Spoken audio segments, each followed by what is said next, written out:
Huminto sa gilid ng maalikabok na kalsada ng pulang lupa ang isang lumang pampasaherong bus, isang kinakalawang na 16 na seater, na umuungal at sumisiyap ang preno, habang nagtatalsikan ang mga graba. Bumukas ang pinto, at bumaba ang isang lalaki na nakayuko, bitbit ang isang lumang backpack na kupas at halos mapatid na ang strap. Suot niya ang isang kupas na asul na kamiseta ng trabahador, pantalong kaki na may pintura sa laylayan, at sombrero na nakatakip sa halos buong mukha niya.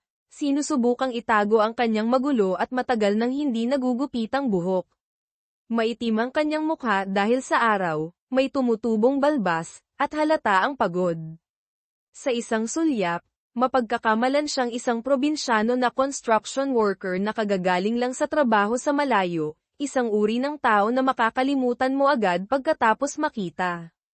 Tumayo siya ng ilang sandali sa tabi ng kinakalawang na hintayan ng bus ng San Isidro, isang simpleng bayan na nakatago sa paanan ng Sierra Madre kung saan siya lumaki, at kung saan niya iniwan ang lahat 10 taon na ang nakalipas. Parang walang nagbago. Maingay pa rin ang maliit na palengke sa malapit, na may amoy ng inihaw na isda at malakas na sigaw ng mga nagtitinda ng kakanin. Ang mga pamilyar na tricycle driver ay nag-uunahan pa rin at nag-aalok ng sakay. Ngunit hindi na siya ang dating binata. Huminga ng malalim si Mateo. Ang amoy ng usok ng kahoy, ang amoy ng basang lupa, na may halong banayad na sikat ng araw sa umaga, ay nagpakirot sa kanyang dibdib. Ang daan patungo sa kanyang lumang barangay ay bako-bako pa rin, na may mga burol na kalbo na tinubuan ng mga damo sa gilid. Ngunit may isang imahe na nagpapakirot sa kanyang puso na may halo ng sakit at takot, ang simpleng bahay na may lumang yero sa dulo ng burol. Dati itong naging tahanan niya at ni Isabel. Mula doon, sa isang araw na bumubuhos ang ulan, umalis siya noong nagdadalang tao si Isabel sa kanilang panganay na anak. Dahan-daang naglakad si Mateo, at ang bawat hakbang ay puno ng alaala. 10 taon na ang nakalipas, isa lamang siyang ulilang binata, na nabubuhay sa pagtulong sa isang karpintero. Nagmahalan sila ni Isabel sa pamamagitan ng simpleng, dalisay, at puno ng pag-asang pag-ibig ng mga magkababayan. Ngunit ang realidad ay isang malupit na kutsilyo. Mahal siya ni Isabel, ngunit ang kanyang ina, si Aling Nena, ay hindi kailanman tunay na tinanggap siya. Para sa kanya, ang isang taong walang kamag-anak, walang bahay, at walang matatag na trabaho, pabigat, ay walang halaga. Sa mga unang taon, sinikap nilang mabuhay sa maliit na bahay na ipinahintulot ni Aling Nena na tirhan nila pansamantala. Karaniwang kanin at ginisang gulay lang ang kanilang kinakain, minsan may tuyo, ngunit may tawanan pa rin. Hanggang sa nagbuntis si Isabel. Doon na nagsimulang humirap ang lahat. Kumalat ang mga tsismis sa barangay na parang apoy sa damuhan. Sayang si Isabel, nagpakasal sa isang napakahirap na lalaki. Magdurusa siya habang buhay. Malinaw na narinig ni Mateo ang bawat salita. Mas masakit pa ang mga gabing uuwi siyang pagod na pagod mula sa trabaho at papagalitan siya ni Aling Nena. Anong klaseng lalaki ka na hindi kayang magpakain ng maayos sa iyong buntis na asawa? Puro pangako lang. Tumahimik si Mateo, ngunit umiyak si Isabel, hiniling sa kanyang ina, "Nay, huwag mo nang sabihin yan." Sinusubukan naman niya, ngunit isang araw, nang malaglag ang murang singsing na ibinigay niya kay Isabel mula sa kanyang magaspang na daliri, naunawaan ni Mateo. Ang kanyang dignidad, ang kanyang hiya, ay nadurog. Hinawakan ng mahigpit ni Mateo ang strap ng kanyang backpack. Hindi na siya ang dating binata. Pagkaalis niya sa San Isidro, pumunta siya sa Maynila. Ginawa niya ang lahat ng uri ng trabaho sa konstruksyon, natulog sa ilalim ng mga tulay, kumain ng donasyon, at nagkarga sa mga daungan. Ngunit sa pamamagitan ng kanyang determinasyon at hindi matitinag na kalooban, unti-unti siyang umakyat para maging foreman, pagkatapos ay supervisor ng konstruksyon, at natutunan kung paano pamahalaan ang mga proyekto. Sa huli, nagtayo siya ng sarili niyang kumpanya ng konstruksyon, San Mateo Builders. Ngayon, siya ay isang CEO, na nagmamay-ari ng mga pabrika at real estate sa Cavite at Laguna. Ngunit wala siyang magandang tulog sa gabi.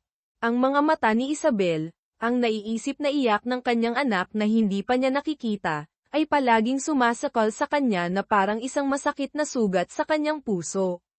Bumalik siya hindi para magyabang, ni para bawiin ang anumang bagay.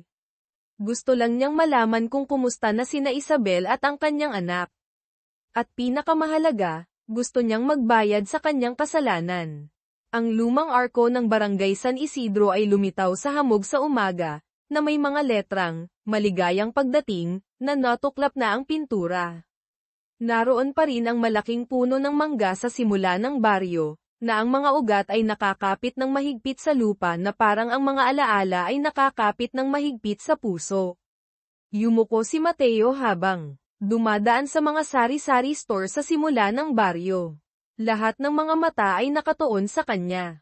May narinig siyang bulungan. Oy, parang pamilyar ang lalaking yan, parang si Mateo noon. Sinong Mateo? Alam ko na, ang manugang ni Aling Nena. Yung lalaking umalis at nawala 10 taon na ang nakalipas. Parang siya nga, pero imposible namang bumalik siya. Akala ko patay na yun. Ibaba ni Mateo ang kanyang sombrero, at binilisan ang kanyang lakad. Ang kupas na bahay na may yero sa dulo ng barangay ay nagpatigil sa kanyang puso. Ang dating kahoy na gate ay pinalitan ng kinakalawang na bakal. Sumasayaw pa rin ang mga kawayan sa likod ng bahay. Ang daan papasok sa bahay ay puno ng mga damo. Tumayo si Mateo ng tahimik, hindi makagalaw ang kanyang mga paa, at mabilis na tumitibok ang kanyang puso. Isang batang lalaki na mga 8 o 9 na taong gulang ang abala sa maliit na bakuran, nagdidilig ng mga halaman gamit ang isang kalabangang lata. Maluwang na t-shirt, at sun-kissed ang buhok. Maliit ang kanyang pangangatawan, at mataman ang kanyang mga mata. Lahat ng ito ay nagpaiyak kay Mateo. Anak niya yun. Yun si Miguel. Mula sa loob ng bahay, may narinig siyang isang boses ng babae, medyo paos ngunit mainit. Miguel, tama na yan anak, mainit na. Pasok na sa bahay at maghilamos, at kumain na tayo ng tanghalian. Nanginginig si Mateo. Ang babaeng lumabas sa beranda ay payat, at medyo nakayuko ang balikat. Suot niya ang isang simpleng duster, at nakapusod ang kanyang buhok. Wala na ang dating kabataan, sa halip ay mga kulubat na nagpapakita ng pag-aalala, ngunit ang mga katangian, ang maliit na baba, ang manipis na kilay, ang malalalim na mata si Isabel, walang duda. Gusto niyang lumapit, ngunit nanigas ang kanyang mga paa. Biglang bumukas ang kinakalawang na bakal na gate, at isang malamig na boses ng babae ang narinig. Anong ginagawa mo dyan? Akala mo ba parketo na kahit sino pwedeng tumingin? Nagulat si Mateo. Si Aling Nena. Yumuko siya, at bumulong. Pasensya na po. Nadaanan ko lang, narinig ko na may bahay dito na kailangan ng magkukumpuni ng bubong. Construction worker po ako, nagtatanong lang po kung kailangan ninyo ng gagawa. Parehong nagulat sina Isabel at Aling Nena. Kumunat ang noo ni Isabel at tinitigan si Mateo. Ang boses ni Aling Nena ay puno ng kapaitan. Buhos ang bahay ko, pero wala kaming pera para umupa ng gagawa. Umalis ka na. Sinubukan ni Mateo na pigilan ang kanyang emosyon. Hindi po ako maniningil. Hihingi lang po ako ng tulugan at makakain. Biglang tumahimik. Lumingon si Isabel sa kanyang ina. Nay, baka pwedeng hayaan na lang natin siyang subukang kumpunihin ang beranda. Malapit na ang tag-ulan, kawawa naman kapag bumuhos pa. Sumingkit si Aling Nena, at bumantong hininga. Sige na nga, pero sinasabi ko sa iyo, mahirap kami, puro gulay lang ang pagkain namin, huwag kang mandidiri. Bahala ka, yumuko si Mateo. Opo, kaya ko po. Tumingala siya kay Isabel, na wala pang 2 metro ang layo ngunit parang isang buhay na ang nakalipas. Malalim pa rin ang kanyang mga mata, ngunit puno na ng pagod. Tumalikod si Mateo, at tahimik na itinupi ang kanyang manggas, na nagsisimulang magtrabaho muli sa sirang yero, pati na rin sa isang pusong dating nawasak. Ang tunog ng martilyo ay umalingaw-ngaw sa lumang beranda. Damaloy ang pawis sa noo ni Mateo, na tumutulo sa bawat kinakalawang na yero na maingat niyang inaalis. Ginawa niya ito na parang ito ang pinakamalaking proyekto sa kanyang buhay, dahil sa isang maling galaw lang, mawawala sa kanya ang bihirang pagkakataong mapalapit sa kanyang asawa at anak. Mula sa bakuran, tumingala si Aling Nena, at sinabi sa isang tuyong boses. Mag-ingat ka. Kapag nabali mo ang iyong leeg, huwag mong sisihin ang aking pamilya kung hindi kita binalaan. Tumango ng bahagya si Mateo, at hindi sumagot. Ang sinabi, na akala mo biro lang, ay parang kutsilyo na tumusok sa kanyang puso. Ang amoy ng usok sa kusina ay kumalat sa hangin, na may halong mga huni ng manok sa tanghali mula sa kapitbahay. Ang tanawin ay pamilyar na nakakasakit, ngunit ngayon ay puno ng pag-aalinlangan at paghamak. Naaalala niya ng malinaw na sa lugar na ito, 10 taon na ang nakalipas, umalis siya sa gitna ng isang malakas na ulan. Ang kahoy na gate ay hindi pa kinakalawang noon, at ang bahay ay natatakpan ng mga dahon ng niyog, ngunit ang puso ng mga tao ay malamig. Ang kasal ni na Mateo at Isabel ay isang madilim na hapon, nagmamadali at napakasimple na nakakaawa. Walang tent, walang handaan, mayroon lamang isang mesa na pansamantalang inilagay sa ilalim ng beranda. Ilan sa mga kaibigan ni Mateo na mga construction worker ang dumating para bumati. Habang ang mga kamag-anak ni Isabel ay nakasimangot. Nakaupo si Aling Nena at nakahalukip-kip ang kanyang mga braso, tinitingnan ang bawat galaw ng kanyang manugang. Sayang si Isabel. Ang anak ko ay maganda, edukado, maraming disenteng lalaki ang nanliligaw sa kanya, ngunit napunta siya sa isang construction worker. Totoo ngang, ang sinabing iyon ni Aling Nena, na hindi niya kailangang sabihin ng mahina, ay narinig ng buong baryo. Nang panahong iyon, hawak pa rin ni Isabel ng mahigpit ang kamay ni Mateo. Ang kanyang mga mata ay parang isang pangako, malalagpasan natin ito, basta't magkasama tayo. Ngunit ang pag-ibig ay hindi maaaring maging isang manipis na kumot sa gitna ng tag-ulan. Ang mga sumunod na araw ay isang mahabang serye ng mga kahirapan.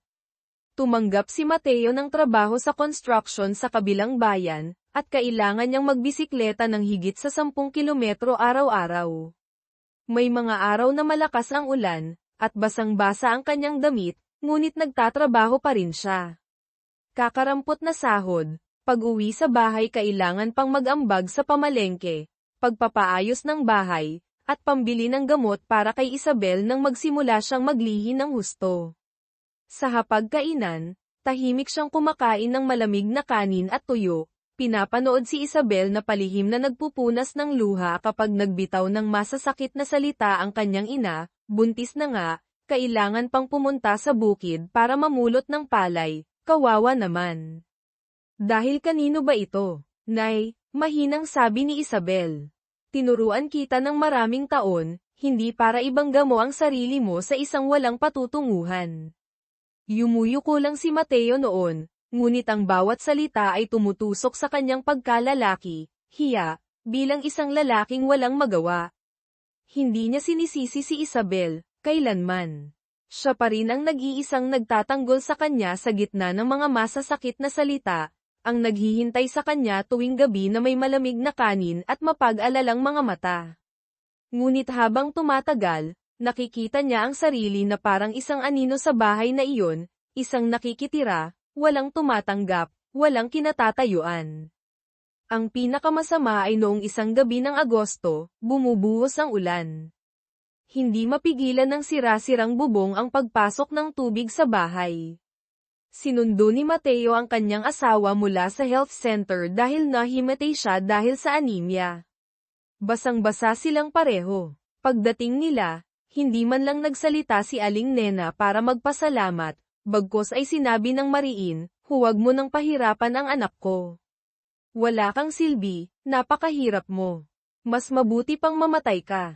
Nakaupo si Isabel sa sulok ng kama, yakap ang kanyang tiyan, at naninilaw ang mga labi. Tahimik na tiningnan ni Mateo ang kanyang asawa, ang kanyang biyenang babae, at pagkatapos ay tiningnan ang kanyang sarili sa basag na salamin, ang kanyang basang-basang itsura, ang kanyang nagliliyab na mga mata, ang kanyang magaspang na mga kamay. Nauunawaan niya, pinapahirapan niya ang taong pinakamamahal niya. Nang gabing iyon, hindi natulog si Mateo. Umupo siya sa harap ng pinto at tiningnan ang maunas na langit, at pagkatapos ay dahan-daang inilagay ang kanyang mga damit sa lumang backpack. Bago umalis, tumayo siya sa ilalim ng beranda, tinitingnan si Isabel na mahimbing na natutulog sa tunog ng ulan. Marahan niyang hinawakan ang kanyang damit na nakasabit sa tabi ng pinto. Paumanhin. Umalis siya, hindi lumingon. Ngayon, ang bawat hampas ng martilyo sa beranda ay parang isang kampana na tumutunog sa nakaraan. Sinubukan ni Mateo na ituon ang pansin sa trabaho, ngunit ang kanyang isip ay patuloy na bumabalik sa mahabang gabi sa Maynila, kung saan natutulog siya sa ilalim ng mga tulay, kumakain ng mga donasyon, at pinagtutulungan kapag nagpabayad siya ng sahod para sa mga manggagawa. Sa mga taon na iyon, ang sakit mula sa nakaraan ay tumulong sa kanya na tumayo ng matatag. Hindi niya pinahintulutan ang kanyang sarili na sumuko, dahil nanumpa siya na isang araw babalik siya ng may dignidad, upang hindi na siya hamakin. At pagkatapos, sa pamamagitan ng lahat ng kanyang pagsisikap, nagawa ni Mateo. Itinatag niya ang kumpanya ng konstruksyon na San Mateo Builders. Nagsimula lang siya sa 2 pamilyar na manggagawa, ngunit unti-unti siyang nanalo ng malalaking kontrata, bumili ng lupa para magtayo ng mga pabrika, at pagkatapos ay namuhunan sa real estate. Para sa industriya ng konstruksyon sa Southern Luzon, ang pangalan ni Director Mateo ay unti-unting naging isang inspirasyon. Ngunit ang hindi niya kayang bilhin ng pera ay ang mga mata ng kanyang anak, isang batang hindi pa nakikita ang kanyang ama.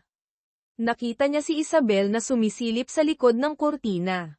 Naghahanda siya ng pananghalian, na paminsan-minsan ay sumusulyap sa estrangherong lalaking nagtatrabaho sa bubong.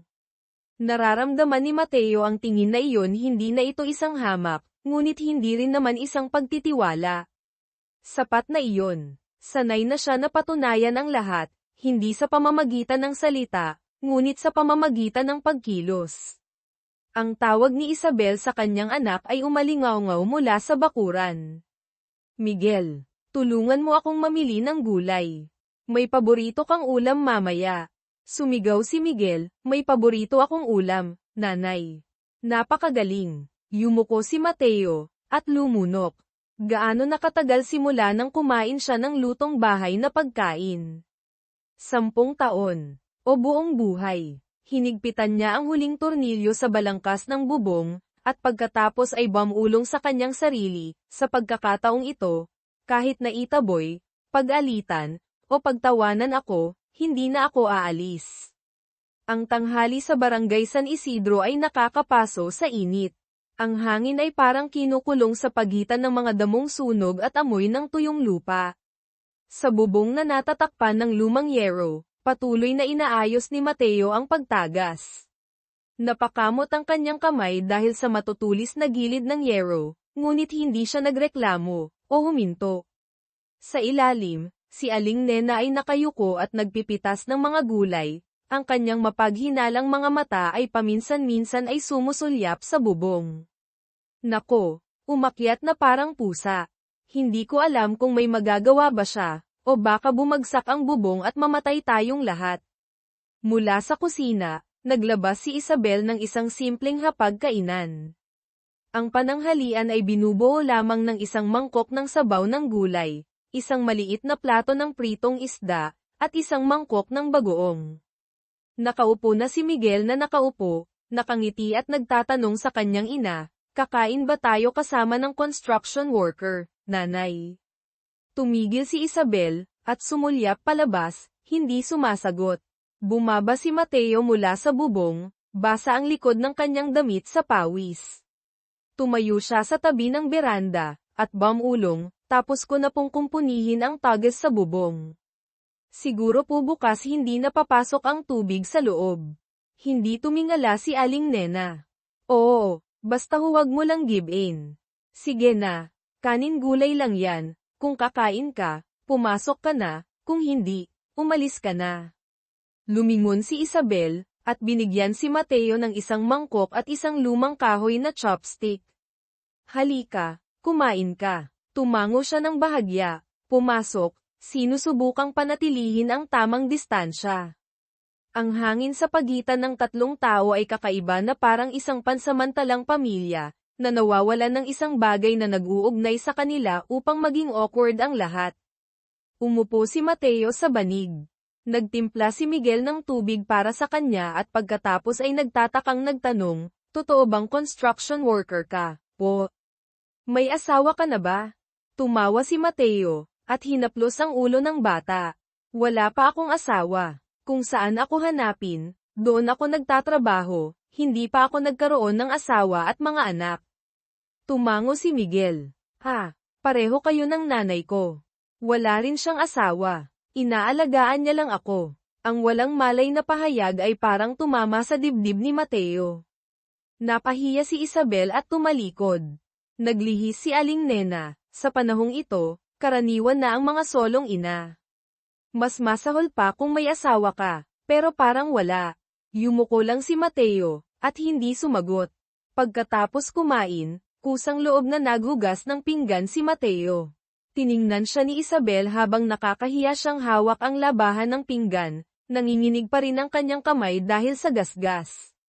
Tumayo siya ng ilang sandali at pagkatapos ay sinabi, "Ako na ang maghuhugas." Dumudugo ang kamay mo.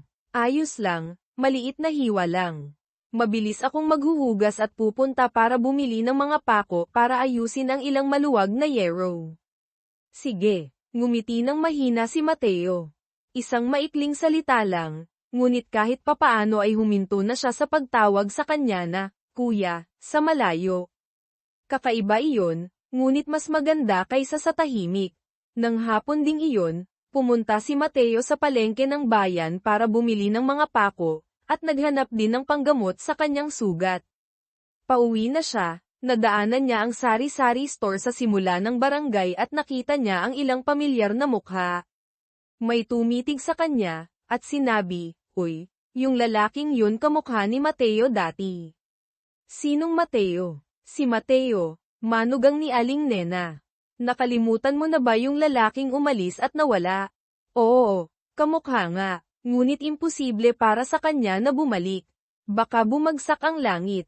Itinulak ni Mateo ang kanyang sombrero pababa, at bumilis ng lakad, ngunit huli na. Isang malalim na boses ng lalaki ang umalingaw-ngaw sa likod niya. "Teka lang, ikaw."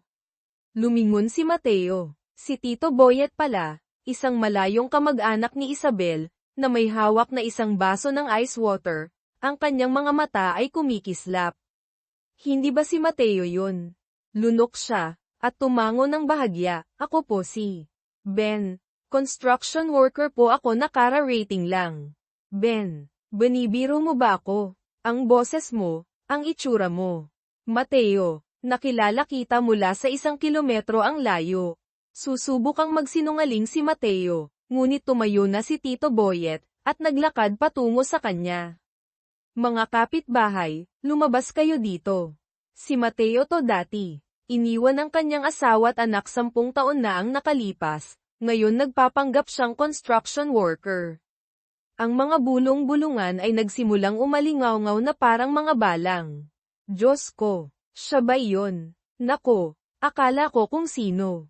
Bumalik para manghingi." Palaging ganito ang mga taong mahirap, bumabalik para maningil ng dating asawa. Nakatayo si Mateo nang hindi gumagalaw, namamaga ang kanyang mukha. Dumaan si Isabel mula sa palengke, at nang marinig niya ang ingay, agad siyang tumakbo. Sumunod si Miguel, nanlalaki ang mga mata. "Anong nangyayari, nanay?" Itinuro ni Tito Boyet si Mateo, at mariing tinanong si Isabel, "Ang asawa mo iyan? Iniwan ka 10 taon na ang nakalipas, ngayon nagpapanggap siyang construction worker. Anong balak niya? Kakarampot na sahod, pag-uwi sa bahay kailangan pang mag-ambag sa pamalengke, pagpapaayos ng bahay, at pambili ng gamot para kay Isabel nang magsimula siyang maglihi ng husto." Sa hapagkainan, Tahimik siyang kumakain ng malamig na kanin at tuyo. Pinapanood si Isabel na palihim na nagpupunas ng luha kapag nagbitaw ng masasakit na salita ang kanyang ina, buntis ka na nga, kailangan pang pumunta sa bukid para mamulot ng palay, kawawa naman. Dahil kanino ba ito? Nay, mahinang sabi ni Isabel. Tinuruan kita ng maraming taon, hindi para ibangga mo ang sarili mo sa isang walang patutunguhan. Yumuyuko lang si Mateo noon, ngunit ang bawat salita ay tumutusok sa kanyang pagkalalaki, hiya, bilang isang lalaking walang magawa. Hindi niya sinisisi si Isabel, kailanman. Siya pa rin ang nag-iisang nagtatanggol sa kanya sa gitna ng mga masasakit na salita, ang naghihintay sa kanya tuwing gabi na may malamig na kanin at mapag-alalang mga mata. Ngunit habang tumatagal, nakikita niya ang sarili na parang isang anino sa bahay na iyon, isang nakikitira, walang tumatanggap, walang kinatatayuan. Ang pinakamasama ay noong isang gabi ng Agosto, bumubuhos ang ulan. Hindi mapigilan ng sira-sirang bubong ang pagpasok ng tubig sa bahay. Sinundo ni Mateo ang kanyang asawa mula sa health center dahil nahimatay siya dahil sa anemia. Basang-basa silang pareho. Pagdating nila, hindi man lang nagsalita si Aling Nena para magpasalamat, bagkus ay sinabi ng Mariin, huwag mo nang pahirapan ang anak ko. Wala kang silbi, napakahirap mo. Mas mabuti pang mamatay ka. Nakaupo si Isabel sa sulok ng kama, yakap ang kanyang tiyan, at naninilaw ang mga labi. Tahimik na tiningnan ni Mateo ang kanyang asawa, ang kanyang biyenang babae, at pagkatapos ay tiningnan ang kanyang sarili sa basag na salamin, ang kanyang basang-basang itsura, ang kanyang nagliliyab na mga mata, ang kanyang magaspang na mga kamay. Nauunawaan niya, pinapahirapan niya ang taong pinakamamahal niya. Nang gabing iyon, hindi natulog si Mateo. Umupo siya sa harap ng pinto at tiningnan ang maunas na langit, at pagkatapos ay dahan-daang inilagay ang kanyang mga damit sa lumang backpack. Bago umalis, tumayo siya sa ilalim ng beranda, tinitingnan si Isabel na mahimbing na natutulog sa tunog ng ulan. Marahan niyang hinawakan ang kanyang damit na nakasabit sa tabi ng pinto. Paumanhin. Umalis siya, hindi lumingon. Ngayon, ang bawat hampas ng martilyo sa beranda ay parang isang kampana na tumutunog sa nakaraan. Sinubukan ni Mateo na ituon ang pansin sa trabaho, ngunit ang kanyang isip ay patuloy na bumabalik sa mahabang gabi sa Maynila, kung saan natutulog siya sa ilalim ng mga tulay, kumakain ng mga donasyon, at pinagtutulungan kapag nagpabayad siya ng sahod para sa mga manggagawa. Sa mga taon na iyon, ang sakit mula sa nakaraan ay tumulong sa kanya na tumayo ng matatag. Hindi niya pinahintulutan ang kanyang sarili na sumuko, dahil nanumpa siya na isang araw babalik siya ng may dignidad, upang hindi na siya hamakin. At pagkatapos, sa pamamagitan ng lahat ng kanyang pagsisikap, nagawa ni Mateo. Itinatag niya ang kumpanya ng konstruksyon na San Mateo Builders. Nagsimula lang siya sa 2 pamilyar na manggagawa, ngunit unti-unti siyang nanalo ng malalaking kontrata, bumili ng lupa para magtayo ng mga pabrika, at pagkatapos ay namuhunan sa real estate. Para sa industriya ng konstruksyon sa Southern Luzon, ang pangalan ni Director Mateo ay unti-unting naging isang inspirasyon. Ngunit ang hindi niya kayang bilhin ng pera ay ang mga mata ng kanyang anak, isang batang hindi pa nakikita ang kanyang ama. Nakita niya si Isabel na sumisilip sa likod ng kurtina. Naghahanda siya ng pananghalian, na paminsan-minsan ay sumusulyap sa estrangherong lalaking nagtatrabaho sa bubong. Nararamdaman ni Mateo ang tingin na iyon, hindi na ito isang hamak, ngunit hindi rin naman isang pagtitiwala. Sapat na iyon. Sanay na siya na patunayan ang lahat, hindi sa pamamagitan ng salita, ngunit sa pamamagitan ng pagkilos. Ang tawag ni Isabel sa kanyang anak ay umalingaw-ngaw mula sa bakuran. Miguel, tulungan mo akong mamili ng gulay. May paborito kang ulam mamaya. Sumigaw si Miguel, may paborito akong ulam, nanay. Napakagaling. Yumuko si Mateo, at lumunok. Gaano nakatagal simula nang kumain siya ng lutong bahay na pagkain? 10 taon, o buong buhay. Hinigpitan niya ang huling tornilyo sa balangkas ng bubong, at pagkatapos ay bumulong sa kanyang sarili, sa pagkakataong ito, kahit na itaboy, pag-alitan, o pagtawanan ako, hindi na ako aalis. Ang tanghali sa barangay San Isidro ay nakakapaso sa init. Ang hangin ay parang kinukulong sa pagitan ng mga damong sunog at amoy ng tuyong lupa.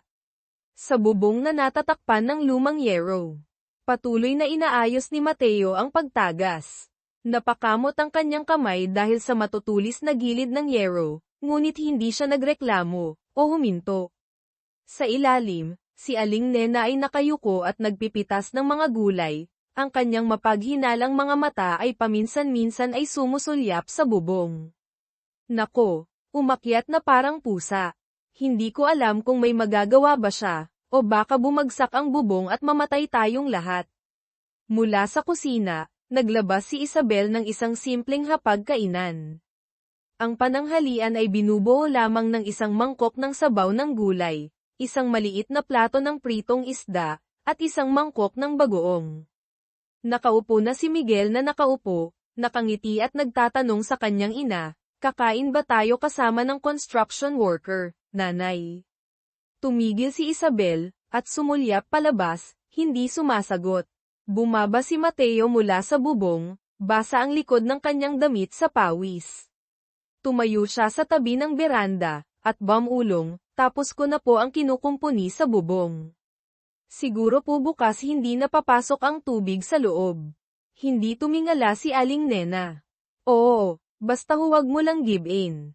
Sige na, kanin gulay lang yan, kung kakain ka, pumasok ka na, kung hindi, umalis ka na." Lumingon si Isabel, at binigyan si Mateo ng isang mangkok at isang lumang kahoy na chopstick. "Halika, kumain ka." Tumango siya ng bahagya, pumasok, sinusubukang panatilihin ang tamang distansya. Ang hangin sa pagitan ng tatlong tao ay kakaiba na parang isang pansamantalang pamilya, na nawawalan ng isang bagay na nag-uugnay sa kanila upang maging awkward ang lahat. Umupo si Mateo sa banig. Nagtimpla si Miguel ng tubig para sa kanya at pagkatapos ay nagtatakang nagtanong, "Totoo bang construction worker ka, po? May asawa ka na ba?" Tumawa si Mateo, at hinaplos ang ulo ng bata. "Wala pa akong asawa. Kung saan ako hanapin, doon ako nagtatrabaho, hindi pa ako nagkaroon ng asawa at mga anak." Tumango si Miguel.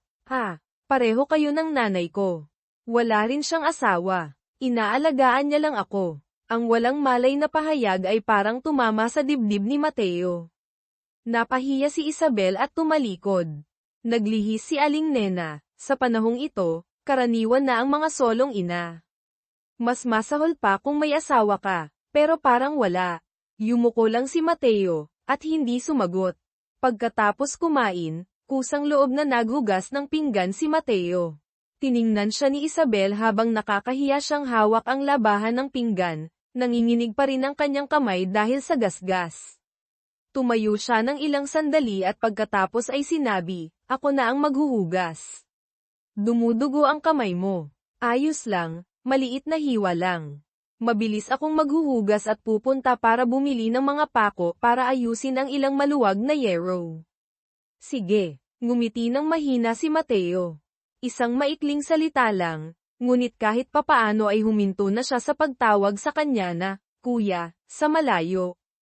Kakaiba iyon, ngunit mas maganda kaysa sa tahimik. Nang hapon ding iyon, pumunta si Mateo sa palengke ng bayan para bumili ng mga pako, at naghanap din ng panggamot sa kanyang sugat. Pauwi na siya, nadaanan niya ang sari-sari store sa simula ng barangay at nakita niya ang ilang pamilyar na mukha. May tumitig sa kanya, at sinabi, "Uy, yung lalaking yun kamukha ni Mateo dati."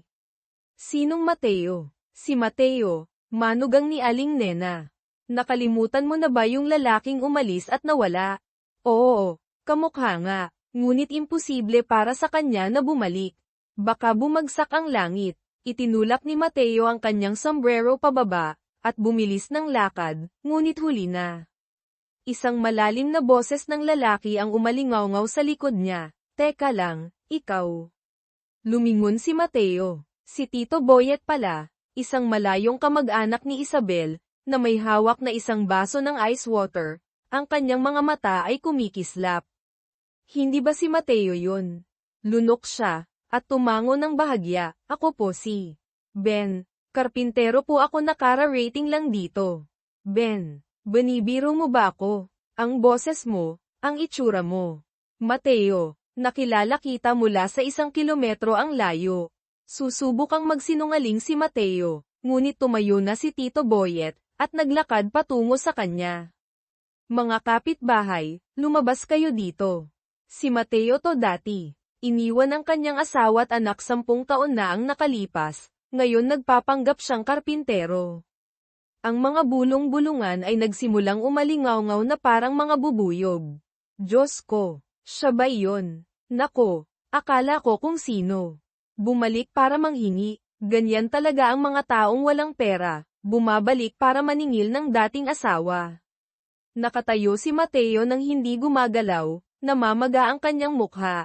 Dumaan si Isabel mula sa palengke, at nang marinig niya ang ingay, agad siyang tumakbo. Sumunod si Miguel, nanlalaki ang mga mata. Anong nangyayari, nanay? Itinuro ni Tito Boyet si Mateo, at mariing tinanong si Isabel, ang asawa mo iyan. 10 taon kang iniwan, ngayon nagpapanggap siyang karpintero na bumalik. Anong balak niya? Hindi pa nakakasagot si Isabel nang sumingkit si Tito Boyet, itinuro si Mateo, na nakayuko noon, ang likod ng kanyang damit ay puno ng putik, at nagbubuhat ng mga laryo. Oy, ikaw, lumapit ka rito. Natigilan si Mateo. Natulala si Isabel. Nakatayo si Miguel sa loob ng bahay, matindi ang kanyang mga mata na nakatingin palabas. Lumapit si Tito Boyet, at sinabi ng mariin. Ikaw si Mateo, hindi ba? May sasabihin sana si Mateo, ngunit sumenya si Tito Boyet, mas malakas ang kanyang boses. Sinabi ko na, kahit buhayin pa ako, makikilala ko ang nakayukong postura at ang boses na iyon. 10 taon na. Ngayon anong balak mo pagbalik dito? Biglang natahimik, lumabas si Isabel, pumagitna sa dalawa, at nanginginig ang kanyang boses. Tito Boyet, ang bagay na ito. Anong bagay? Galit na tanong ni Tito Boyet. Asawa mo siya. Iniwan ka noong nagdadalang tao ka. Ngayon nagpapanggap na estranghero na tutulong sa pag-aayos ng bubong. Sinong maloloko sa murang trick na iyon? Sumingit si Aling Marites, at nanlalaki ang kanyang mga mata.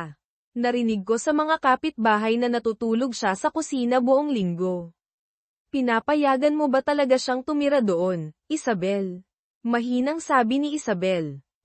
Alam ko lang din po ilang araw pa lang. Mula sa loob ng bahay, tumakbo si Miguel at hinayla ang damit ni Mateo. Kuya, sino sila? Miguel, pumasok ka sa bahay. Mahinang sigaw ni Isabel, ngunit hindi nakinig ang bata. Tiningnan niya si Mateo at pagkatapos ay lumingon kay Tito Boyet, at nasabi niya, siya ang tatay ko. Sabi ni nanay. Sa pagkakataong ito, parang sumabog ang buong bakuran. Ngumisi si Tito Boyet, at nag-cross ang kanyang mga braso.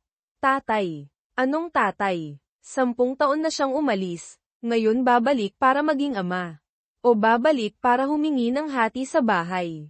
Lumabas si Aling Nena mula sa likod ng bahay, narinig ang lahat ng malinaw.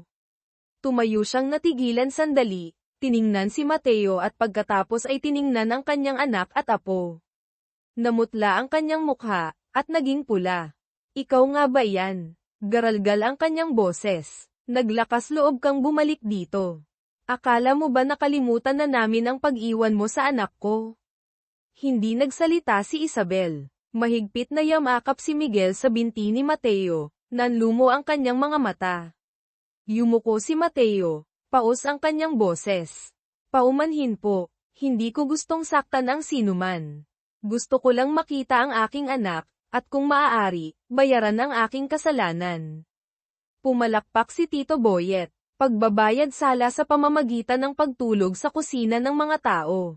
O baka wala ka ng matirhan kaya bumalik ka para makakain. 10 taon walang isang salita, ngayon nagpapanggap na nagsisisi, ang galing. Tito Boyet, putol ni Isabel, Nagliliyab ang kanyang mga mata. Huwag ka nang magsalita pa. Lumingon siya kay Mateo, mas matatag ang kanyang boses kaysa dati. Hindi ko kailangan ang iyong paliwanag. Nabuhay ako ng 10 taon na wala ka. Ako ang nanganak, at nagpalaki sa kanya. Akala mo ba ilang pako lang at ilang piraso ng yero ay sapat na para burahin ang lahat? Lumuhad si Mateo, at pinagdasal ang kanyang mga kamay. Alam ko na hindi ko mabubura. Gusto ko lang magsimula muli, kung papayagan mo ako. Tumingala si Miguel, nagtataka. Nanay, huwag mo po siyang paalisin. Pumasok ka sa bahay. Seryosong sabi ni Isabel. Umalis ang bata, bago umalis ay lumingon, nagmamakaawa ang kanyang mga mata. Nang hapon ding iyon, tahimik na nakaupo si Aling Nena sa sala. Umuwi na sina Tito Boyet at Aling Marites, ngunit kumalat na ang kwento sa buong barangay. Nagkulong si Isabel sa kanyang kwarto. Habang si Mateo ay bumalik sa kusina, kung saan siya nabibilang mula nang bumalik siya. Ang ilaw ng gasera ay kumikislap, ang anino ni Mateo na nakaharap sa pader ay mahaba, na parang isang tao na yumuyuko sa kanyang buong buhay dahil sa kasalanan. Hindi siya natulog, bagkos ay tumingin sa kisame, kung saan hindi pa napupuno ang mga butas. Sa kanyang isip ay hindi na ang mga panunumbat, ngunit ang isang salita na nabanggit ni Isabel sa gitna ng pagtatalo, hindi kita kailangan. Nabuhay ako ng 10 taon na wala ka. Hindi iyon ang sumakit sa kanya, kundi ang katotohanan na tama siya. Wala siya noong kailangan niya siya. Kinabukasan, tinipon niya ang kanyang mga gamit, na wala namang iba kundi ang kanyang damit at lumang cellphone. Nang handa na siyang umalis, lumabas si Isabel sa beranda, hindi siya tiningnan, sinabi lang, hindi kita pipigilan na makita si Miguel. Ngunit huwag mong asahan na makakalimutan ko ang lahat ng madali. Hindi ko alam kung anong gagawin ko. Umalis ka na, para makapag-isip ako. Tumango si Mateo. Ngunit bago umalis sa gate, lumingon siya. Hindi kita pipilitin. Ngunit kung bibigyan mo ako ng isang pagkakataon, kahit isa lang, maghihintay ako dito, sa San Isidro na ito. Maaga pa, kakaiba ang hangin sa barangay San Isidro. Hinahaplos ng hangin ang mga bukirin, at ang manipis na hamog ay parang usok na lumulutang sa mga puno. Maagang nagising si Mateo, naghahanda para sa bagong araw ng trabaho. Hindi siya huminto mula nang bumalik, ang bawat aksyon na ginawa niya, kahit na ang pinakamaliit, ay naglalaman ng pagsisisi at pag-asa. Ayos na, ang bubong, at matatag na ang mga pader, ngunit hindi pa rin mapalagay ang kanyang kalooban. Naghilamos siya, hinilat ang kanyang noo, nakakaramdam ng pagod ngunit puno rin ng determinasyon. Tumingin si Mateo sa bakuran, nakita si Isabel na abala kay Miguel. Ang katahimikan na iyon ay hindi niya maiwasang bumantong hininga, ngunit hindi rin siya naglakas loob na lumapit. Alam niya na ang distansya sa pagitan nila ay hindi lamang espasyo kundi pati na rin ang oras 10 taon na pag-iwan ay ang panahon na mag-isang ginawa ni Isabel ang lahat.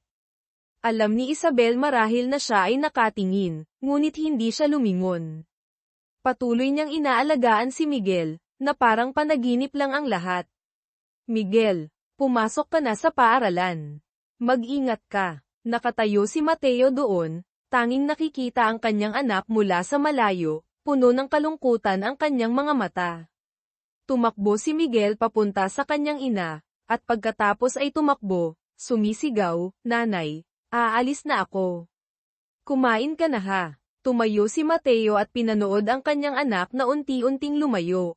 Hindi mailalarawan ang pakiramdam ng kawalan. Hindi siya naglakas loob na tumakbo, hindi naglakas loob na sumigaw.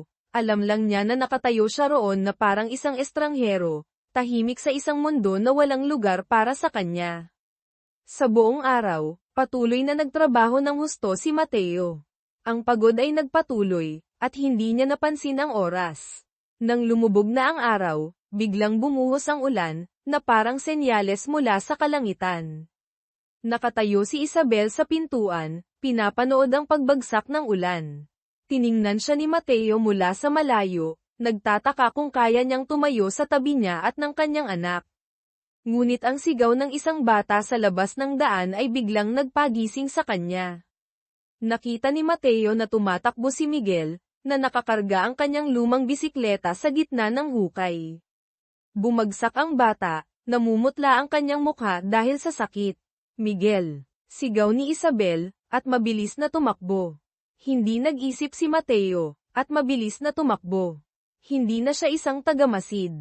Iyon ang kanyang anak. Hindi niya hahayaan na saktan ang bata. Mabilis na itinayo ni Mateo si Miguel, at nagmamadaling nagtanong, "Okay ka lang? May masakit ba sayo?" Umiyak si Miguel, "Masakit ang aking tatay." Tumakbo si Isabel, pula ang kanyang mga mata. Tiningnan niya si Mateo at pagkatapos ay tiningnan ang kanyang anak, hindi alam kung anong sasabihin. Mabilis na niyakap ni Mateo si Miguel, at sinabi, "Okay lang, Miguel. Kuya, ihahatid kita sa health center." Sa health center, nakatayo si Mateo sa labas ng pasilyo, basa sa pawis ang kanyang noo, ngunit hindi siya nakaramdam ng pagod. Hindi niya pinagsisisihan ang kanyang nagmamadaling aksyon. Kahit na nagduda siya ni Isabel noon, ngunit sa sandaling iyon, naisip niya lamang ang isang bagay, ang kanyang anak. Pagkalipas ng ilang sandali, lumabas ang doktor, seryoso ang kanyang mukha. Hindi malala ang injury, ngunit kailangan ng maingat na pag-aalaga ang sugat. Hindi dapat mag-ehersisyo ng husto ang bata sa loob ng ilang araw. Huminga ng maluwag si Isabel, ngunit hindi niya tiningnan si Mateo. Lumingon siya kay Miguel, at hinawakan ang kamay ng kanyang anak para lumabas. Nakatayo si Mateo doon, pinapanood silang umalis, nakakaramdam ng pagkasakal. Alam niya na kahit na tama ang kanyang ginawa, hindi pa rin niya nabura ang kawalan ng katiyakan sa mga mata ni Isabel. Ngunit kahit papaano, nagawa niya ang pinakamahalaga. Bumalik si Mateo sa maliit na bahay, tinitingnan ang mainit na kusina, ngunit pakiramdam niya walang laman. Inilabas niya ang kanyang lumang cellphone, nag-scroll sa kanyang mga kontak ngunit hindi siya nakahanap ng numero na tatawagan. Wala siyang ibang maibabahagi, wala nang ibang masasabihan. Ang lahat ng kanyang ginawa, mula sa pag-aayos ng bubong hanggang sa pag-aalaga kay Miguel, ay para bayaran ang kanyang mga kasalanan. Ngunit huli na ba? Tumunog ang kanyang cellphone, winawasak ang katahimikan. Agad na sinagot ni Mateo. Dumagsa ang pag-asa sa kanyang puso. "Mateo ha, ako si Nena. Pwede ko ba kayong makausap sandali?"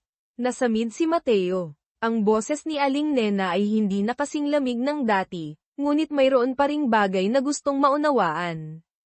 Hindi niya alam kung anong gustong sabihin, ngunit handa siyang makinig. Nang gabing iyon, nakaupo si Mateo sa beranda. Ang ilaw ng gasera ay kumikislap sa harap niya. Nakabukas ang pinto ni Isabel, at isang anino ang lumabas. Hindi si Isabel, kundi si Aling Nena. Nakatayo siyang tahimik na tinitingnan si Mateo sandali bago magsalita. "Hindi ko maintindihan kung bakit nagpumilit kang bumalik. Ngunit, hindi ko rin may kakaila, may ginawa kang bagay na hindi ko inaasahan." Hindi naglakas loob si Mateo na sumagot, tumingala lamang siya sa kanya. Ang kanyang mga mata ay puno ng pag-unawa, kinikilala ang lahat ng katotohanan. Ngunit nagpatuloy si Aling Nena, "Kung gusto mong patunayan kay Isabel na nagbago ka na, huwag mo lamang gawin ito ng isang beses, ngunit gawin mo ito ng matagal. Huwag kang babalik, at pagkatapos ay aalis muli. Sa pagkakataong ito, kung gusto mo talagang maayos ang lahat, manindigan ka."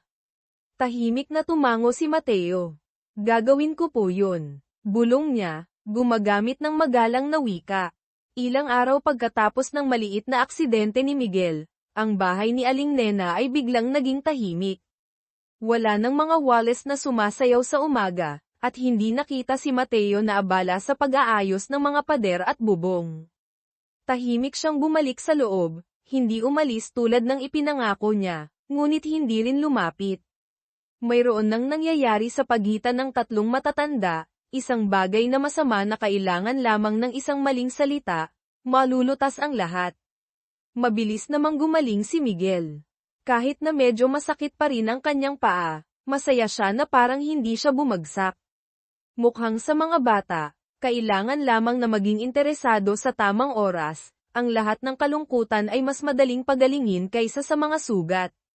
Nanay, pwede bang gumala kami ni Kuya Elm, o tatay, sa hapon? Inaayos ni Isabel ang damit ng kanyang anak, tumigil. Si Mateo ay kapapasok lang sa beranda, at nang marinig niya ang sinabi, huminto siya. Lumingon si Isabel, at tiningnan siya ng diretso sa mata.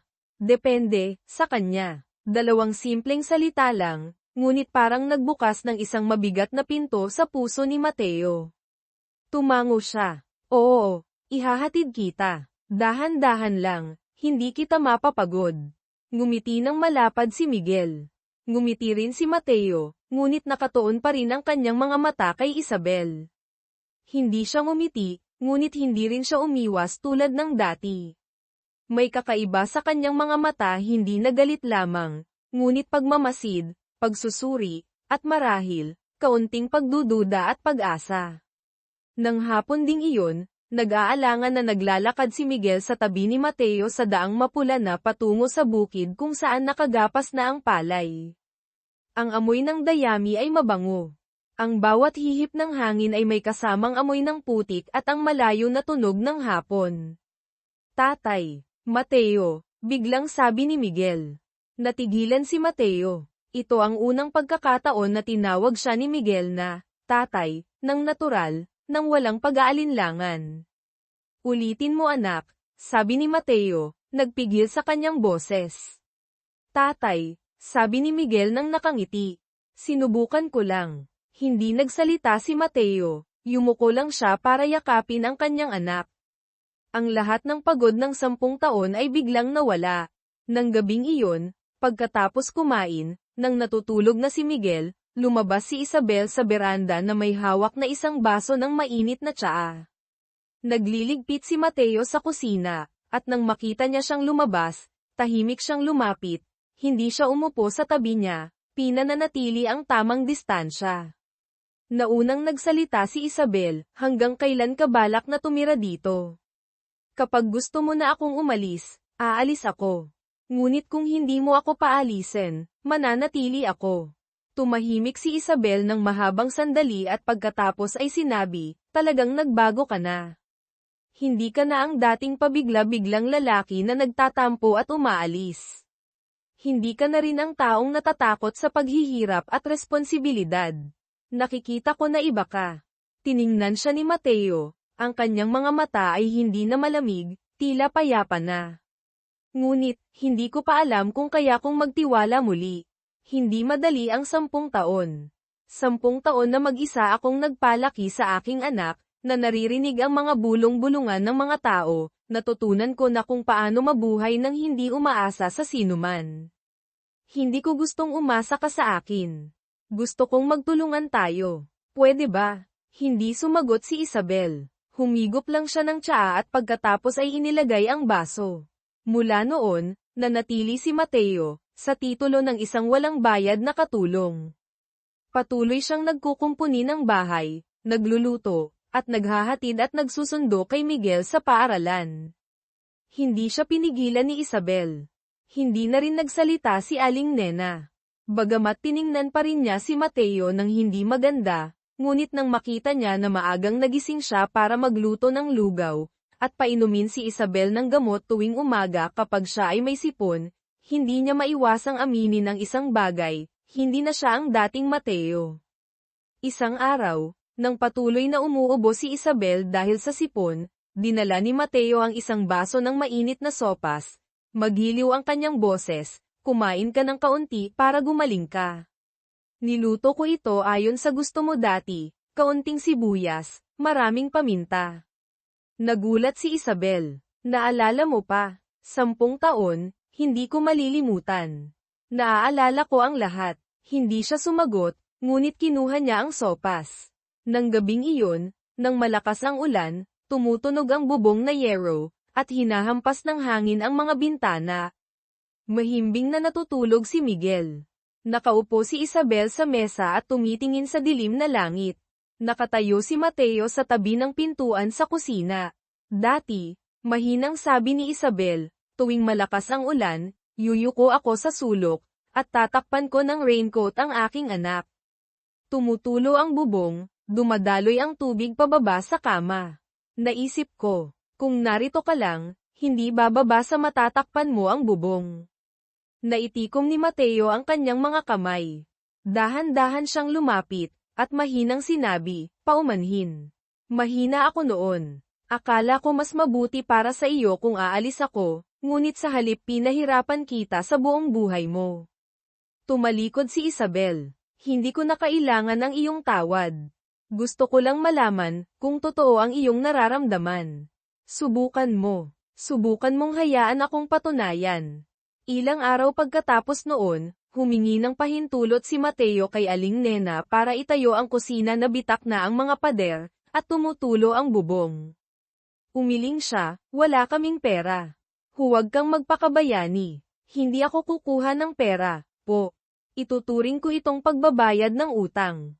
Suminghal siya ngunit tumango. Nang gabing iyon, pagkatapos matulog si Miguel, lumabas si Isabel sa beranda, nakasandal sa pintuan. Hindi pa kita pinapatawad, ngunit binibigyan kita ng pagkakataon.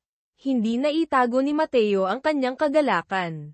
Lumapit siya, at mahinang hinawakan ang kanyang kamay. Salamat. Hinihipan ng hangin ang bubong ng beranda, hindi na tumutulo ang tubig.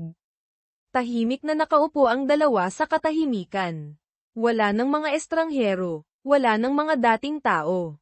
Ang natitira na lamang ay isang pamilya na unti-unting bumubuo, na may pananalig na muling bubuo mula sa pagkawasak. Isang hapon ng Hulyo, mainit ang sikat ng araw. Abalang tinatakpan ni Mateo ang mga bitak na pader sa likod ng bahay, dumadaloy ang pawis sa kanyang likod. Ang mga bata na naglalaro sa barangay ay dumadaan, at huminto para magtanong at pagkatapos ay tumawa. Ang galing talagang mag-ayos ng bahay ni Kuya Mateo, at pagkatapos ay umalis ng mabilis. Nakatayo si Isabel sa pintuan ng kusina. Hindi siya tumawag, hindi siya nagpaalala, nakatingin lang siya. Ang kanyang mga mata ay hindi na masama, at doon na nararamdaman ang kaunting lamang, na parang hanging dala ng paglubog ng araw.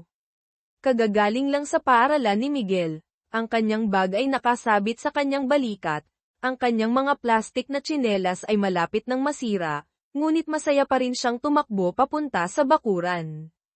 Tatay, nakakuha ako ng 10 sa math ngayon. Lumingon si Mateo, ang kanyang mukha ay naging ngiti. Hinaplos niya ang ulo ng kanyang anak. Ang galing mo, anak ko.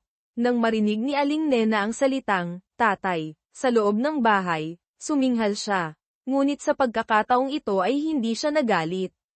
Nakaupo lamang siya, at binuksan ang kanyang kalendaryo, at tiningnan ang kanyang mga mata.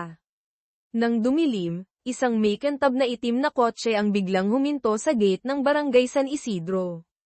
Numero ng plaka mula sa lungsod.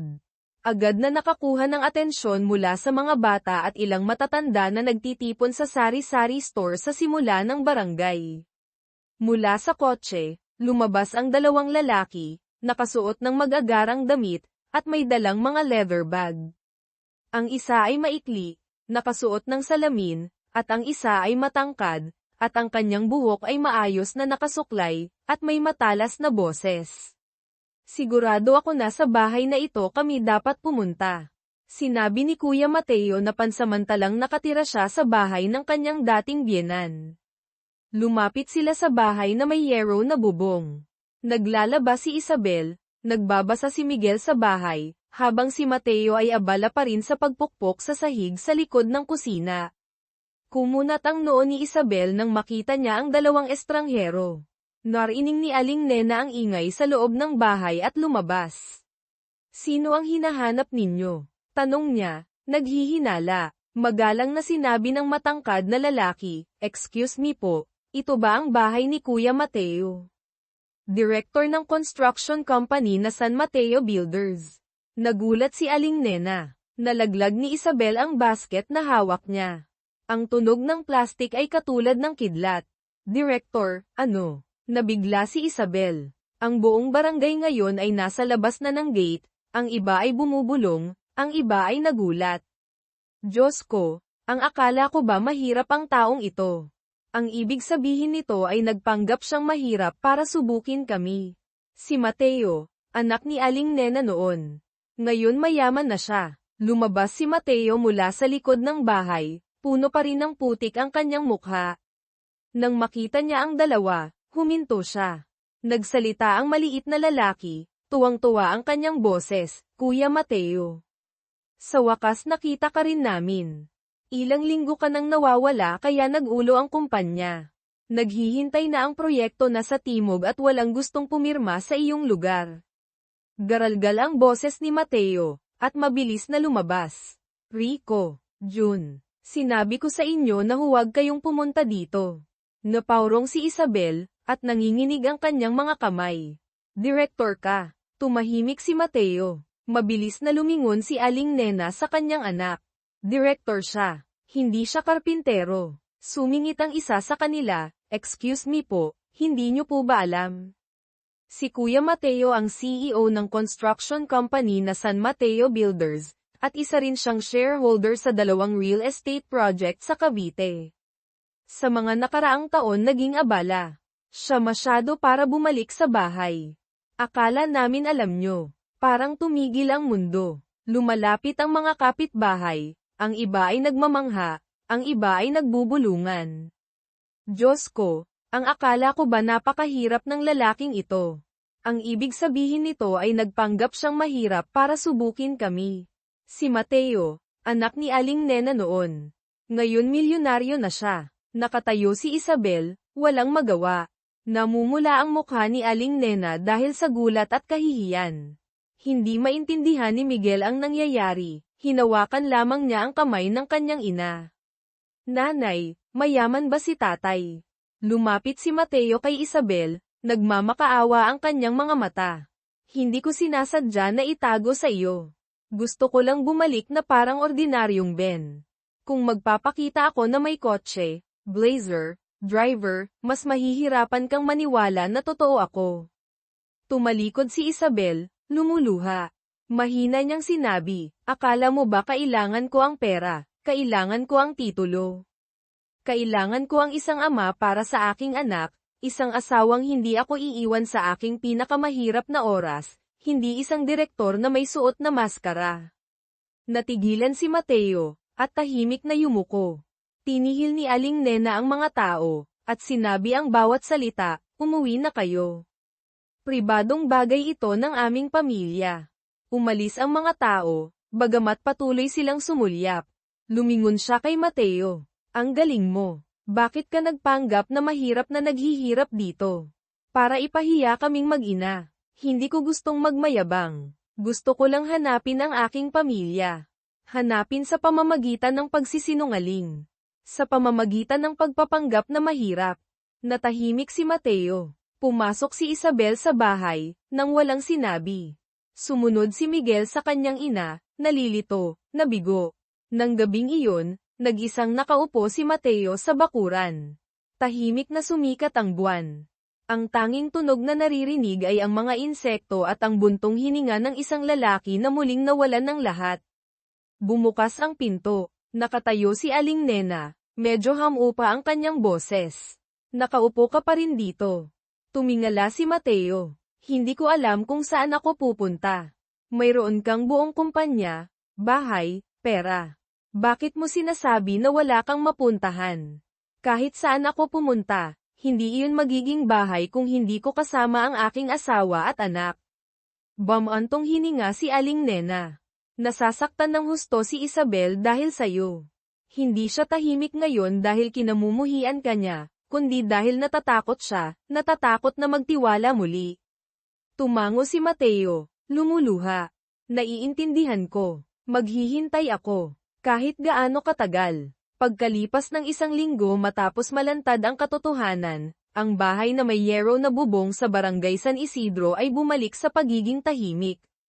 Wala nang Mateo na nagkukumpuni ng bahay sa umaga, wala na siyang nakikita na abala sa kusina, at wala na ring masayang pagtawag ni Miguel sa tatay. Hindi umalis si Mateo sa barangay. Ngunit mula sa araw na iyon, lumipat siya pansamantala sa isang 4 na pader na popahan ilang kilometro ang layo, na ipinagamit ni Kuya Do, isang dating kapitbahay. Bawat araw, dumadaan pa rin siya sa bahay ni Isabel 2 beses, maaga sa umaga kapag naghahanda si Miguel na pumasok sa paaralan, at sa hapon kapag sinindihan ang gasera. Hindi siya pumapasok, hindi siya nagsasalita, nakatayo lamang siya ilang metro ang layo, sapat na upang makita ang kanyang anak. Isang umaga, nang magising si Isabel, nakahanda na ang agahan ni Aling Nena. Nakaupo si Miguel sa isang sulok, tahimik nang inunguya ang omelet, hindi masaya tulad ng dati. Mabilis kumain ang bata, isinuot ang kanyang bag at nag-aalangan, "Nanay, nandito pa ba si tatay sa ating barangay?" Nanigas si Isabel. Tiningnan ni Aling Nena ang kanyang anak, bumantong hininga. Nandito pa. Nasa bahay siya ni Kuya Do. Bawat umaga nakatayo siya sa kanto at naghihintay na pumasok sa paaralan ang bata. Tumingala si Miguel, kumikinang ang kanyang mga mata. Pwede ko ba siyang makita sandali? Tumahimik si Isabel sandali at pagkatapos ay tumango. Tumakbo si Miguel. Ilang minuto lang ang lumipas, at nag-aalangan na pumasok si Mateo sa bakuran, may dalang mainit na suman. Nakatayo si Isabel sa beranda. Hindi siya tumawag, ngunit hindi na malamig ang kanyang mga mata. Yumuko si Mateo, mahina ang kanyang boses. Paumanhin sa pagtatago ko sa iyo. Ngunit totoo kong nais na maging malusog ka at ang ating anak, kahit wala na akong pagkakataon. Sumagot si Isabel ng payapa. Hindi ka nagkamali sa pagtatago. Ngunit nagkamali ka sa pag-iisip na mahina ako na kaya akong bulagin ng pera. Tumango si Mateo. Alam ko. At marami pa akong pagkakamali kaysa doon. May dumating na katahimikan. Mahinang sabi ni Isabel, kailangan pa rin siya ng anak ko. Ako naman, kailangan ko pa ng oras. Naitikom ni Mateo ang kanyang kamay ngunit hindi naglakas loob na lumapit. Inilagay niya ang suman at bumati kay Aling Nena at pagkatapos ay umalis. Kinabukasan, umulan ng malakas na nagdulot ng kalituhan sa buong barangay. Umuga ang bubong ng bahay ni Aling Nena, at nagsimulang tumulo ang ilan. Abala si Isabel sa paglilinis ng tulugan para kay Ian nang magulat siya nang makita ang isang tao na nakasuot ng raincoat na pumasok mula sa labas ng gate. Si Mateo. Hindi siya nagsalita, tumakbo lang siya sa bubong, hayaan ang ulan na bumuhos sa kanya. Hinigpitan niya ang mga tali, at isinara ang mga lugar na tumutulo. Bumaba ka na, sigaw ni Isabel. May bagyo, napakadelikado. Matatapos ko na, bababa ako. Sagot ni Mateo, matatag ang kanyang boses. Basa ang kanyang buhok, punit ang kanyang raincoat, ngunit mananatili pa rin ang kanyang mga mata na parang noong bumalik siya. Hindi na nagsalita si Isabel. Nakatayo lang siya doon, kumikinang ang kanyang mga mata. Mayroong isang bagay na damaloy pababa sa kanyang pisngi ang ulan, o ang luha. Pagkatapos ng bagyo, tahimik na nagtimpla si Aling Nena ng mainit na tsaa para kay Mateo. Sa unang pagkakataon pagkatapos ng 10 taon, kusang loob na nagsalita siya. Napakabobo mo, alam mo ba? CEO na umakyat sa bubong sa gitna ng bagyo, loko-loko ka talaga. Ngumiti ng mahinahon si Mateo. Hindi ako umaakyat bilang isang direktor, po. Umaakyat ako bilang isang taong iniwan ang kanyang asawa at anak. Nagsisimula ako. Tiningnan siya ni Aling Nena ng mahabang sandali at pagkatapos ay sinabi, sige na, maligo ka na. Pagkatapos kumain ay umuwi ka na. Natigilan si Mateo. Lumingon siya kay Isabel. Hindi siya tumango, ngunit hinailan niya ang upuan, at naglagay ng kanin para sa 3 tao. Isang linggo pagkatapos, dinala ni Isabel si Miguel sa ospital para sa kanyang paa. Nagpumilit sumama si Mateo, ngunit umiling siya. Dito ka na lang. Kaya ko ito. Hinawakan ni Miguel ang kamay ng kanyang tatay. Mahinang sinabi, tatay, galit si nanay sa'yo kaya hindi niya ako pinayagan na sabihin, ngunit gusto kong sumama ka. Hinaplos ni Mateo ang ulo ng kanyang anak. Hindi ako pupunta para magkaroon ng espasyo ang nanay mo. Ngunit maghihintay ako. Tiningnan siya ni Isabel at pagkatapos ay hinawakan ang kamay ng kanyang anak at umalis, walang ibang nagsalita. Pagkalipas ng 3 araw, nakatanggap si Mateo ng tawag sa hating gabi. Ang boses sa kabilang linya ay nagmamadali, "Kuya Mateo." Nahimatay si Isabel sa daan, nasa ospital na siya sa lungsod. Hindi na nagpalit ng damit si Mateo, nagmamadali siyang umalis sa gitna ng umaambon na ulan, nagngangalit ang kanyang puso. Ang bawat pintig ng kanyang puso ay tumitibok na parang gusto niya na sabihin, "Huwag nang mangyari muli." Pagdating niya, nakita niya si Isabel na walang malay sa kama, mapatla ang kanyang mukha. Nakaupo si Miguel sa tabi niya, hawak ang kamay ng kanyang nanay, natatakot ang kanyang mga mata. Naroroon din si Aling Nena, tinatanong ang doktor tungkol sa kanyang kalagayan. Lumapit si Mateo, at hinawakan ang kamay ni Isabel, malamig. "Isabel, naririnig mo ba ako?" Dahan-daang damilat si Isabel, mahina ang kanyang boses. "Okay lang ako. Pagod lang ako." Tumango ang doktor. Hindi pa siya bumabawi ng lubos, kasama na ang kakulangan sa tulog, at pagod sa isip kaya nahimatay siya. Ngayon kailangan niya ng pahinga. Tiningnan siya ni Mateo, at "Ulong, nagkamali ako. Huwag kang magpakamatapang. Nandito ako. Simula ngayon, hindi kita hahayaang maramdaman ang anumang pag-iisa. Hindi na kita iiwan." Hindi nagsalita si Isabel, ngunit mahigpit niyang hinawakan ang kamay ni Mateo. Sa unang pagkakataon pagkatapos ng 10 taon, pinahintulutan niya ang sarili na maging mahina sa harap ng kanyang lalaki. Pagkalipas ng 1 linggo, dinala ni Mateo sina Isabel at Miguel sa kanyang maliit na bahay na matagal na niyang binili sa labas ng lungsod. Isang tahimik na espasyo, puno ng araw, na may isang bakuran na sapat na para magtanim si Miguel, na may isang kusina na sapat na upang magluto si Isabel. "Sa iyo ang bahay na ito," sabi ni Mateo. "Hindi ko kailangan ang aking pangalan. Dito ka nakatira, dito ako nakatira. Dito nakatira si Miguel, sapat na." Tumango si Isabel. Hindi pa siya ganap na nagpapatawad, ngunit nagsimula na siyang maniwala na ang lalaking nakilala niya noon ay sa wakas bumalik na. Sa Taglagas noong taong iyon, ang barangay San Isidro ay naging masigla na parang dati. Umalis si Aling Nena sa lungsod papuntang barangay. Nakaupo sa likod, nakangiti si Miguel, yakap ang bulaklak na ginawa niya. Si Aling Nena naman, pagkatapos niyang makita na halos mahimatay ang kanyang anak sa pagod, ay tumigil sa pagiging masama. Sa halip, tahimik niyang tinanggap na ang kanyang dating manugang na nagpainit sa kanyang ulo ay ang nag-iisang taong palaging nandyan. Ang bakuran ngayon ay hindi nakasabit ng mga dekorasyon o nagtayo ng mga tent. May mga mesa lang ng tsaa, mga plato ng mga lokal na pagkain, at gintong araw na nakakalat sa buong bakuran. Ngunit sa mga taong kasama, ito ang isang kaganapan na mas mahalaga kaysa sa kahit anong kasal. Lumabas si Mateo, nakasuot ng simpleng kamiseta, walang kurbata, walang anumang make and tab. Hinawakan niya ang kamay ni Isabel, naganap ng gumaling. Pagkatapos ng kanyang paggamot, at hinawakan niya ang kamay ni Miguel. Sabay silang pumunta sa gitna ng bakuran, kung saan nakatayo sina Tito Boyet, Aling Marites, ang mga kamag-anak na dating pinintasan, at ang iba pang mga tao na nakasilip sa bakod. Walang nagsalita hanggang sa humingi ng tawad si Tito Boyet, at humakbang. Tiningnan niya si Mateo, at pagkatapos ay tiningnan si Isabel, at pagkatapos ay muli si Mateo, nag-aalangan. Ako, hindi. Ikaw Mateo na ito. Ang mga bagay na dati, mainitan ang ulo ko. Sana mapatawad mo ako. Ngumiti ng mahina si Mateo. Okay lang, Tito. Pamilya tayo. Nagagalit ngunit hindi nakakalimot.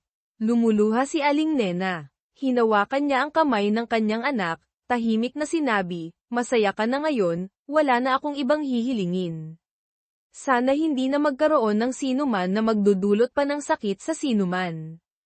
Tumango si Isabel, kumikinang ang kanyang mga mata. Lumingon siya sa kanyang asawa, puno ng damdamin ang kanyang boses. Mula ngayon, kahit anong mangyari, sama-sama tayong haharap. Hindi na tayo mag-iiwan, okay? Hinigpitan ni Mateo ang kamay ng kanyang asawa. Ipinapangako ko. Sumigaw si Miguel, ipinapangako nyo kayo sa harap ko. Hindi nyo pwedeng bawiin. Tumawa ang lahat. Mula nang muling nagsama, ang buhay ni Mateo ay lumipat sa bagong kabanata.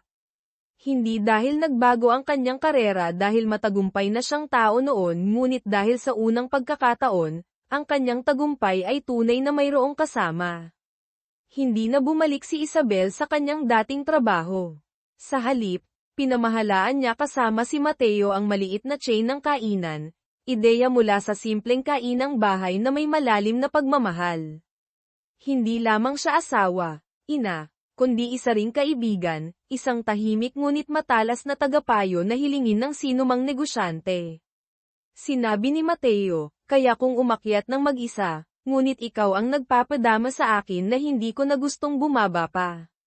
Hindi nagtagal, ang chain ng kainan ng mag-asawa na, Gosi naman, ay kumalat sa Central Luzon. Sa tuwing may trabaho si Mateo, isinasama niya si Isabel. Hindi niya gusto ang mahahabang seminar, ngunit tahimik siyang umuupo sa huling hanay, nagtatala ng mga bagay na hindi niya napapansin. At sa bawat pagkakataon, sa pagtatapos ng meeting, tinitingnan siya ni Mateo, hindi nagtatago ng kanyang pagmamalaki. Nagbago rin si Miguel. Ang bata na dating mahiyain, nagtatago ng mga pagsusulit sa kanyang bag, ay nagtiwala at naging mas aktibo. Masaya niyang kinukwento tungkol sa aking mga magulang, sa kanyang mga kaibigan, hindi na nahihiya kapag tinanong tungkol sa kanyang ama, hindi na nagtatampo sa bawat pagkakataon na nagpupulong ang mga magulang ng mag-isa. Isang araw, nang tanungin kung ano ang kanyang pangarap, sumagot si Miguel, gusto kong maging boss tulad ni tatay, ngunit gusto ko ring magluto ng masarap tulad ni nanay. Tumawa ang buong klase, at ngumiti ang kanyang guro. Si Isabel naman noong araw na iyon ay nakaupo sa huling hanay, lumuluha. Tumanda na rin si Aling Nena, ngunit ata ang kanyang ugali. Madalas siyang nakaupo sa tabi ni Miguel habang nag-aaral, at tinatawag si Mateo para magtanong tungkol sa real estate na para bang mataas siyang financial advisor. Sa bawat pagkakataon na naririnig siyang sinasabi, ngayon nakikita ko na may halaga ka rin pala, noon naman, tumatawa ang lahat. Isang araw, nang lumubog ang araw sa labas ng bahay, umupo si Mateo kasama ang kanyang asawa sa beranda, hawak ang kamay at tahimik na tumitingin sa daan na dating naghiwalay sa kanila. Nagsisisi ka ba? Tanong niya. Umiling si Isabel. Kung hindi dahil sa 10 taon na iyon, hindi siguro natin maiintindihan ang isa't isa. Bawat sugat ay nag-iiwan ng peklat, ngunit nagpapasalamat din sa ating malinis na balat. Isang bagay lang ang aking pinagsisisihan. Ano iyon? Na pinaiyak kita ng husto. Ngunit sa buong buhay ko, gusto kong makabawi. Sumandal si Isabel sa kanyang balikat, at mahinang sinabi, pinatawad na kita. Pinatawad na kita ng buong puso. Nang gabing iyon, nagtipon ang pamilya sa hapagkainan. Ipinakita ni Miguel ang kanyang mga grado. Nanlalaki ang mga mata ni Aling Nena, mana sa kanyang nanay. Tumawa si Mateo. Tahimik na naglagay si Isabel ng ulam na paborito ni Mateo noon. Ang ilaw sa bahay ay sumisikat sa 3 mukha, ang lalaking naligaw, ang babaeng matatag na nagtiis, at ang batang nagnanais ng isang pamilya. Hindi kailangan ang mansyon, hindi kailangan ang malalaking bahay, kailangan lang ang isa't isa. Iyon ang pamilya. Mahal naming tagapakinig, tapos na ang kwento, ngunit ang mga alaala ay nandito pa rin. Sama-sama tayong naglakbay kay Mateo, isang lalaki na nagkamali ngunit pinili na bumalik ng may tapang at katapatan, at kay Isabel, ang babaeng nasaktan, buong tapang na nakayanan ang lahat, ngunit naging malawak ang pangunawa para magpatawad kung nagsisisi ang tao. Ang kwento ay hindi isang fairy tale, at hindi lahat ay malugod na tinatanggap, ngunit binibigyan tayo nito ng isang simpleng paniniwala, kung mahal natin ang isa't isa, may pagkakataon pa rin, kung marunong tayong mamuhay ng maayos, kumikilos at hindi lang nagsasalita, maaaring maayos pa rin ang lahat. Ang pamilya ay hindi isang perpektong lugar, ngunit ito ay isang lugar kung saan pinipili ng mga tao na manatili kasama at ayusin ang mga pagkakamali ng isa't isa. Salamat sa pakikinig. Sana pagkatapos ng kwento na ito, matutunan ng sino man na masaktan na magpatawad, sino man na nagkamali ay magkakaroon ng sapat na lakas ng loob na bumalik.